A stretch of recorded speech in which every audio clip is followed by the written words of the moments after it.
What the hell is in my first-class cabin? Not who, but what. Those words belonged to Sandra Merritt, a flight attendant who had ruled this premium cabin like her own personal fiefdom for 14 years.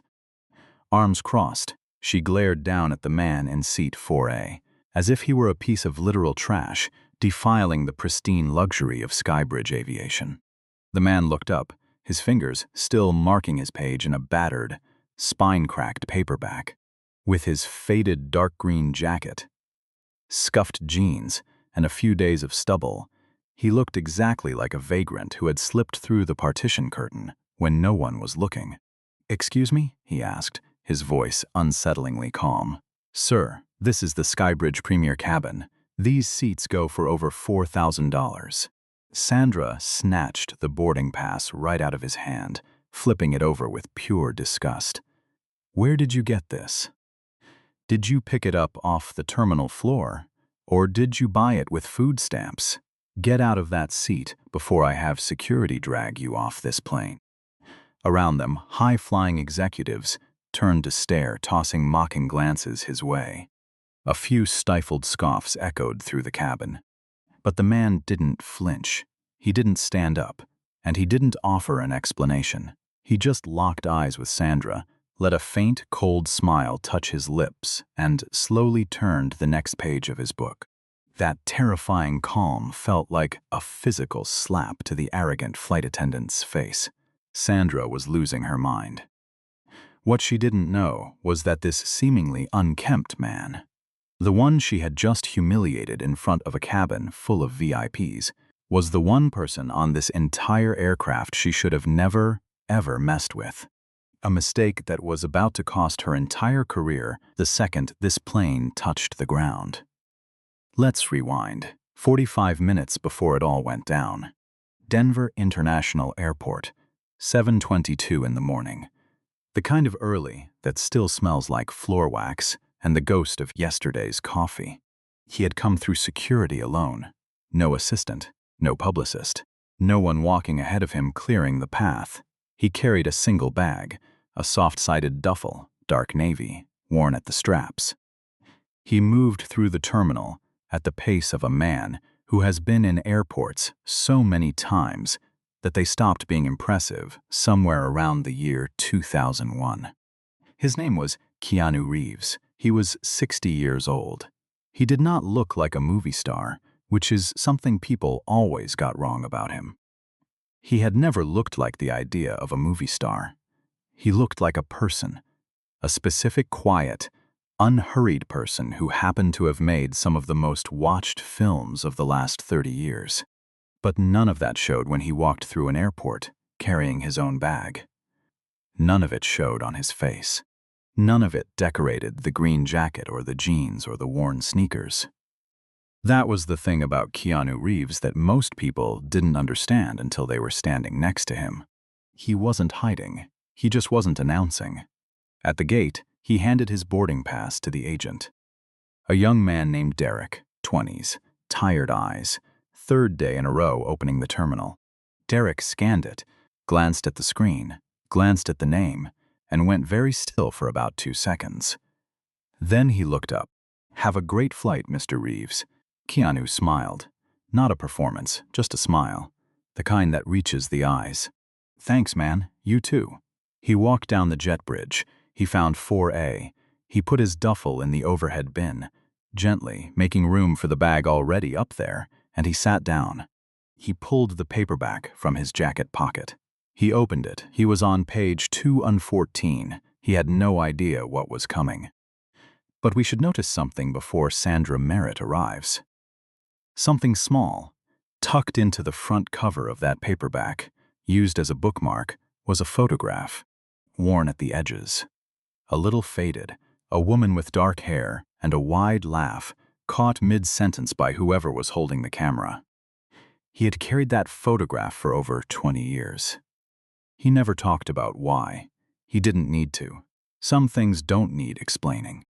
They just need carrying. Sandra Merritt had started her pre-departure routine at 7:15. She was good at her job.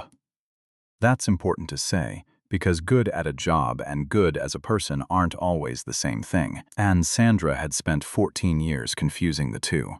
She moved through the premier cabin with the efficiency of someone who had done this so many times it had become a kind of performance. Warm smile for 2A, Mr. Calloway, Denver to New York every other week. Always the salmon, never the chicken. Fresh orange juice for 3C. Mrs. Hollister, reading glasses on her head, laptop already open, would ask for a second juice before they hit altitude. A hot towel for 3A, a man she didn't recognize, young, expensive suit, the kind of watch that does the talking. She reached row 4. She looked at the man in 4A. Her face didn't change, not exactly. But the smile that had been automatic for every other row, that professional warmth she'd practiced until it was muscle memory, it didn't quite make it to her eyes.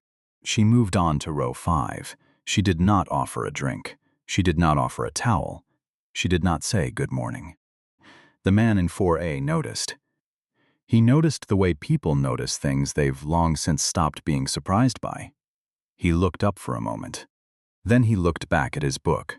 In 3C, a woman named Carol Whitfield, 54 years old, a retired school principal from Colorado Springs, flying to visit her daughter for the first time in 6 months, had watched the whole thing from behind her reading glasses. She saw the smile that stopped. She saw the row that got skipped. She pressed her lips together and said nothing. But she was watching, and she would keep watching. At the front of the cabin, near the galley, a younger flight attendant named Marcus Webb was checking the beverage cart. 27 years old, 8 months on the job, the first in his family to work in aviation. He had seen what Sandra did. Or rather, what Sandra didn't do. His hands went still on the cart handle for a moment. He told himself it might have been an oversight. He told himself a lot of things. 20 minutes before departure, Sandra came back. She stood in the aisle at row 4, with her tablet pressed against her chest like a clipboard. Same professional expression. The warmth was gone from it now. What remained was the structure. The jaw set, just so, the chin at the angle of authority. "Sir, I spoke with the gate agent. There appears to be an issue with your seat assignment." Keanu looked up. He didn't look alarmed. He looked like a man who has been told the restaurant, lost his reservation, and is trying to decide whether it's worth the energy. "What kind of issue?" "There may have been a duplicate booking on this seat. I'm going to need to re-accommodate you in the main cabin while we sort this out." He was quiet for a moment. Then, "There's no duplicate booking. Our system, I booked this seat 11 weeks ago. I have the confirmation number memorized if you'd like it." Sandra tilted her head. A small practiced gesture, patient, certain. "Sir, I understand this is frustrating, but the system—" "Can you show me the system?" The question landed quietly. Without aggression, just a simple, reasonable request. The kind of request that is terrifying to the person who can't answer it honestly. Sandra's jaw tightened. "Passenger data is restricted during pre-departure for security reasons." "Security reasons," he repeated. He said it the way someone repeats something they're trying to make sense of. "That's correct." He looked at her for a long moment, not with anger. With something more uncomfortable than anger. The patient, clear-eyed look of a man deciding how much he believes what he's just heard. "I'd like to speak with your supervisor," he said. "I am the senior cabin crew member on this flight. Then I'd like to speak with the captain. The captain is conducting pre-departure checks. He doesn't handle seating disputes." "This doesn't feel like a seating dispute to me," Keanu said. Still quiet, still even. "It feels like something else." The cabin had shifted. You couldn't hear it, but you could feel it. That invisible recalibration that happens when 30 people in a pressurized tube all start paying attention to the same thing. Laptops stayed open, but eyes moved. Earbuds came out of one ear at a time. From 2B, a man named Grant Holloway, 41 years old, investment banker, Denver to New York every single week. The kind of man who considered the premier cabin an extension of his office let out a slow, deliberate sigh. "Is there a problem here?" He said it to Sandra, not to the man in 4A. That was the point. "It's being handled," Sandra said. "Can it be handled faster?" "Some of us have connecting calls." Keanu looked at Grant Holloway. Just looked at him. The same clear, unhurried gaze he'd given Sandra. Grant looked away first. People usually did. But Sandra had her footing back. "Sir," she said, and her voice had dropped to the register. "That sounds polite, but isn't. I'm going to ask you one more time. Please gather your belongings and follow me to your reassigned seat." "I'm not going to do that," Keanu said. "Then I will involve the captain." He folded his hands on his book. "Then involve him." Sandra Merritt walked to the cockpit with the posture of a woman who had already won. She knocked twice. She spoke to Captain David Harrington for 45 seconds. She used the words disruptive passenger, refused to comply, potential pre-departure delay. She did not use the words no actual system error, or I never verified the duplicate booking, or I haven't offered this man so much as a glass of water. Captain Harrington was 53 years old, broad-shouldered, gray at the temples. He walked into the premier cabin the way men walk into rooms when they've been told they're needed. Certain, unhesitating, already on the side of the person who called them. He stopped at row 4. He looked at the man sitting there, a quiet man, a rumpled jacket, a paperback. Hands folded, no raised voice, no scene, no chaos. He didn't ask what happened. He didn't ask for the passenger's account. He didn't pull out his own tablet and check the booking record. He turned to Sandra and said 4 words. "What do you need?" Those 4 words. That fast, that easy. In 3C, Carol Whitfield put down her book entirely. From the galley doorway, Marcus Webb watched and felt something cold move through him. Keanu looked at the captain for a long moment. "Captain," he said, "I have a valid boarding pass. I've had it for 11 weeks. I'd like someone to actually verify whether there's a problem before asking me to move." "My crew has assessed the situation," Harrington said. "I need you to comply. Has anyone actually pulled the booking record?" Harrington paused. Something shifted in his eyes. "Not enough. Not quite enough. Sir, I need you to comply." Keanu was quiet for 3 full seconds. Then he stood up. Not fast, not with protest. He stood up the way a man stands when he wants the act to mean something. He reached up and took his duffel from the overhead bin. He tucked the paperback into his jacket pocket. He touched the photograph inside the cover. Just a brush, automatic, the way you touch something that keeps you steady. Then he walked. Row 4, row 6. Through the first-class curtain, into the main cabin. Row 19, row 24, row 27, row 31, middle seat. Between a college student with headphones and a businessman who was already asleep. 30 people watched him make that walk. Not one of them said a thing. Grant Holloway stretched his legs into the aisle, now that the row ahead had cleared. He didn't wait for the man to reach his new seat first. In the galley, Marcus Webb stood with his back against the cart. His hands were shaking. He had seen all of it, every moment, every exchange, every word that didn't get said. He was 8 months into this job. He had student loans. He had a family in Phoenix, counting on that direct deposit clearing. And Sandra Merritt had been in this cabin for 14 years, and had friends in the scheduling office, and could end his probationary period with a single write-up. He did nothing.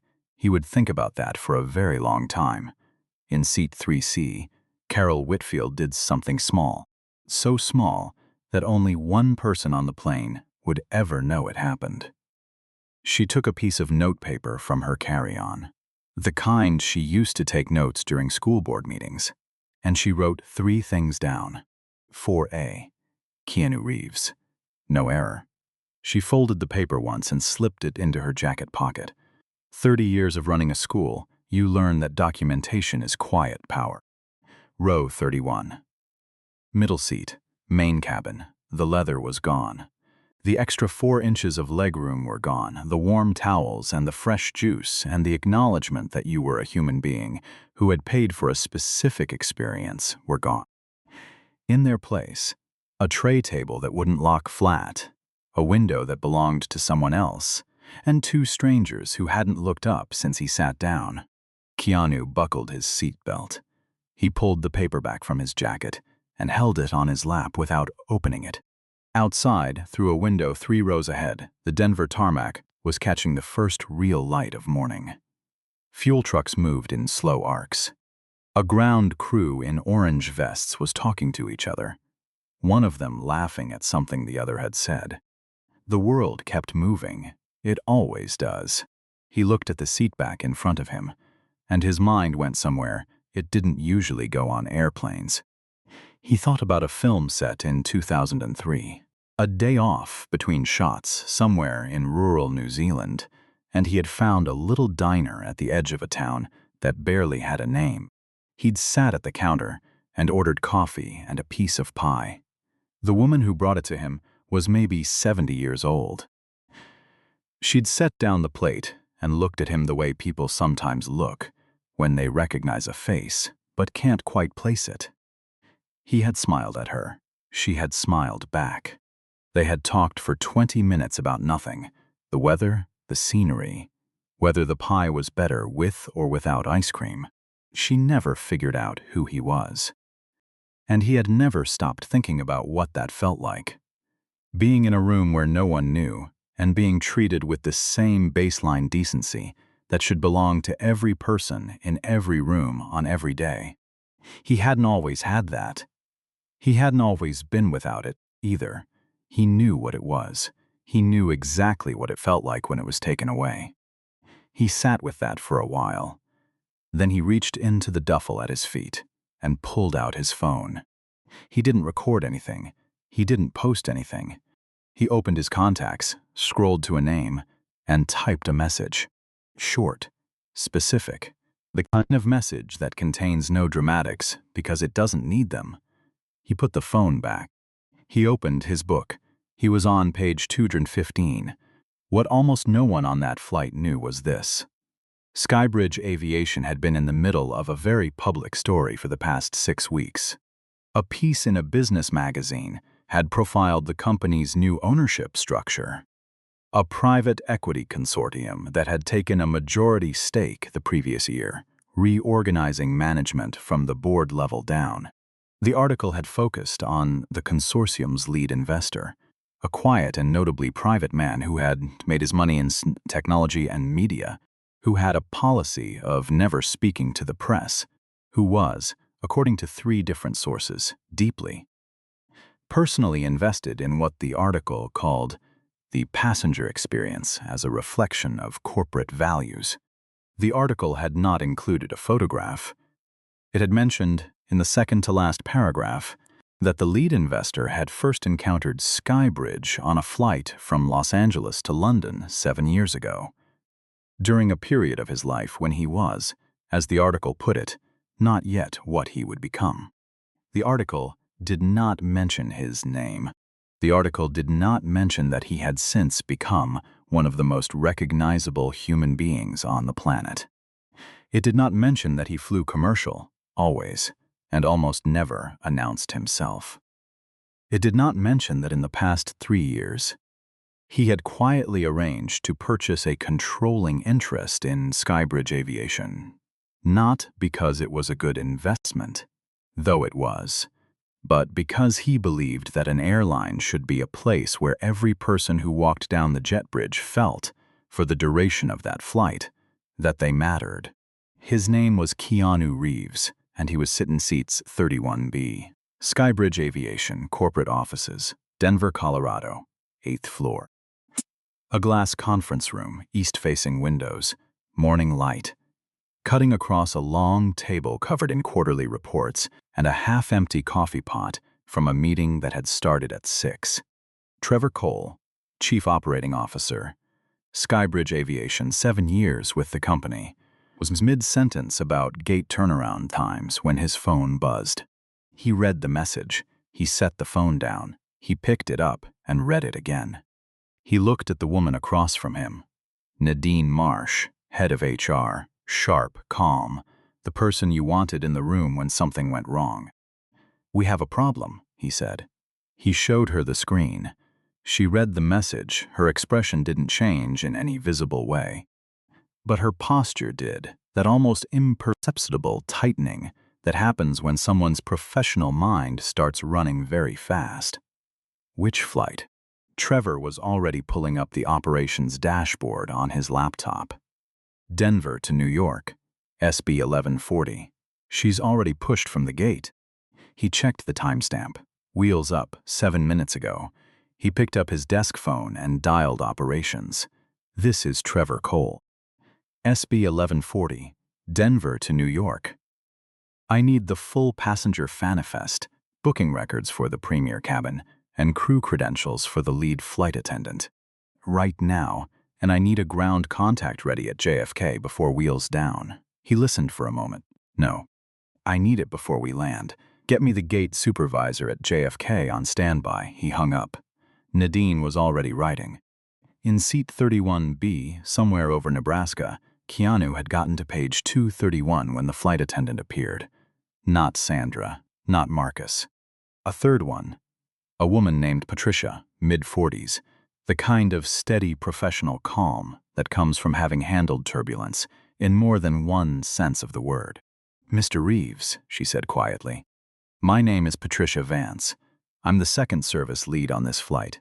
She kept her voice low. "Just for him. I've become aware of the situation that occurred during boarding. I owe you an apology on behalf of this crew. That should not have happened." He looked at her. "Did someone contact the ground?" She hesitated. Just a half second. "Someone was notified." "Yes." He nodded once.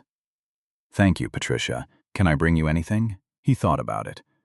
A glass of water would be great. She brought it. She also brought the man next to him a bag of pretzels, without being asked, because she had noticed him eyeing the snack cart for 40 minutes, and was that kind of person. 2 hours and 18 minutes after takeoff, SBY 1140 touched down at JFK. Sandra Merritt was in the galley when the intercom crackled. "Ms. Merritt." The captain's voice. Different than it had been at takeoff. Tighter. "Please remain in the galley until further notice. Do not deplane." She didn't understand. Not yet. The passengers began to file out. Grant Holloway went first, as he always did, carry-on in hand, already on his phone. Then the others, one by one, until the plane was almost empty. Sandra stood in the galley and waited. She heard voices at the front of the plane. Then footsteps. Trevor Cole came down the jet bridge with a JFK ground supervisor, and a woman Sandra had never seen, Nadine Marsh, though Sandra didn't know that name yet. Behind them, a SkyBridge security officer. Badge, lanyard. The quiet authority of someone who doesn't need to say much. They stopped at the galley. Trevor looked at Sandra Merritt the way that a COO looks at a situation he has already fully documented and is now dealing with as a formality. "Ms. Merritt." "I'm Trevor Cole, Chief Operating Officer of SkyBridge Aviation." He said it without warmth. Without aggression either, just facts. "I need to speak with you about the events on the flight." Sandra straightened. "If this is about the passenger in 4A, it is. I identified an anomaly in the booking system and followed protocol to reaccommodate. There was no anomaly." Trevor opened his tablet and turned it to face her. A booking record. Seat 4A SB 1140. Purchased 11 weeks ago. Confirmed. No flags. No duplicate. The booking record was clean. I pulled it from for system 40 minutes ago. Sandra's mouth opened. "The passenger you removed from that seat," Trevor said, "was Keanu Reeves. He let that land for exactly 1 second. Mr. Reeves is not merely a passenger. He is SkyBridge Aviation's lead private equity stakeholder. He holds controlling interest in this company." He paused. "He is, functionally, the reason this airline exists in its current form." The color left Sandra Merritt's face.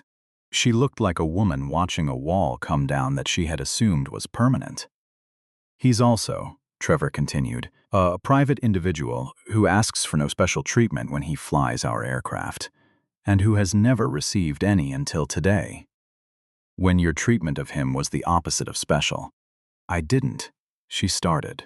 She had his boarding pass twice before departure, and once during boarding. More than any other passenger. You offered refreshments to every other premier passenger and not to him. You invented a system error to justify removing him from his seat. You enlisted the captain without verifying a single fact. Trevor's voice hadn't risen once. It was worse that way. I have Marcus Webb's account. I have the gate agent's account. I have the booking records. And I have Mr. Reeves's own message to our COO office, which he sent from seat 31B. Sandra said nothing. Her clipboard was back in the galley. She didn't have anything in her hands. She had nothing to hold on to. Nadine Marsh stepped forward. Ms. Merritt, effective immediately, you are suspended pending a full conduct review. Please surrender your crew badge and cabin credentials. Sandra's hand moved to the badge on her chest. She held it for a moment. The way you hold something when you understand it's the last time. She unclipped it. She placed it in Nadine's palm. The review process, Nadine said, will examine this incident and any prior complaints. Our records show 2 previous passenger complaints involving this cabin over the past 3 years that were filed and not actioned. Those will be re-examined as part of this process. Sandra's head came up slightly. She hadn't known about the complaints. She had assumed they'd been buried. They had been. Until now. Captain Harrington was standing near the cockpit door. Trevor turned to him. Captain, you were called to the premier cabin to assess a dispute. When you arrived, what did you do? Harrington's jaw was tight. I deferred to my senior crew member's assessment. Did you ask the passenger for his account of what happened? A pause that said everything. No, Harrington said. You had a man sitting quietly with a book. No scene, no raised voice, no disruption of any kind. You chose to believe the person standing over him without asking a single question. Trevor let that sit. That is a command failure, Captain. We'll be discussing this formally. You'll receive notification of a required review process from my office within 48 hours. Harrington nodded. He already knew. Carol Whitfield had deplaned slowly and was waiting near the gate when she saw a man in a dark jacket come up the jet bridge. She recognized him immediately. It was different when you were standing 5 feet away and not pretending to read. She'd known who he was since somewhere over Pennsylvania. She'd known it and said nothing because she'd spent enough years running a school to understand that what mattered wasn't who someone was. It was what was happening to them. She touched his arm gently as he passed. I'm sorry I didn't speak up sooner, she said. I wrote it down. She held out the piece of notepaper just in case it helped. He took the paper. He looked at her. His eyes were the kind of calm that comes from having been through enough. That surprise takes real effort. It helped, he said. Thank you. She nodded. She walked away. He unfolded the paper. Read it. He folded it back up carefully and put it in his jacket pocket. Next to the photograph, Marcus Webb found him near the baggage claim. He had almost talked himself out of it 3 times on the walk from the gate. His hands were in his pockets. His face had the expression of a man who has rehearsed a sentence and is no longer sure it's the right one. Mr. Reeves, he said. Keanu turned. I'm Marcus. From the flight. I was in the galley. I saw everything that happened. He stopped. Started again. I didn't say anything. I knew it was wrong from the first time she skipped your row, and I didn't say anything, and he shook his head. I don't have a good reason. I have a reason, but it's not a good one. Keanu looked at him for a long moment. Not judging, just looking. How long have you been flying? He asked. 8 months. That's a hard position to be in. It's not an excuse. No, Keanu said. But it's true. He was quiet for a moment. "What would you do differently?" he asked. Marcus had clearly thought about this since approximately seat 27B over the Midwest. "I'd say something, even if it was just, 'Ma'am, I don't see the flag in the system,' or something small. I'd put it on record, even if nothing happened." Keanu nodded slowly. "That's enough. That's where it starts." Marcus looked at him. "Is it?" "Yeah," Keanu said, "it is." He picked up his duffel. "Stay in it. The job flying. Don't let this be the thing that makes you smaller." He paused. "We need people in that galley who know what wrong looks like." He walked away. He didn't look back. Marcus stood there for a long time. 6 weeks later, Sandra Merritt's conduct review concluded. The investigation confirmed what Trevor Cole had already suspected. Her behavior on SB 1140 was not an anomaly. It was a pattern. 2 prior complaints, 2 similar incidents on different routes, filed by passengers who had little recourse and even less reason to believe anything would be done. They had been right until now. Sandra Merritt was terminated, with cause, on record, no severance agreement, no non-disclosure clause, no quiet transfer to another route. She spent the first 2 weeks after the termination certain that it was a mistake, that someone would call, that there would be a meeting and a conversation, and she would explain what she had seen and why she had done what she had done. And it would make sense to someone who understood the reality of managing a premier cabin. No one called. The 3rd week, she stopped waiting for the phone. She enrolled in a customer service role at a regional ground transport company. Not aviation, not a uniform, not a cabin she could call her own. She answered questions from behind a desk about shuttle times and luggage allowances. On her first day, a man came in with a duffel bag and worn sneakers and a quiet demeanor, and she felt something shift in her chest that she didn't have a word for yet. It wasn't guilt, exactly. It was something more like the first cold morning of a long season.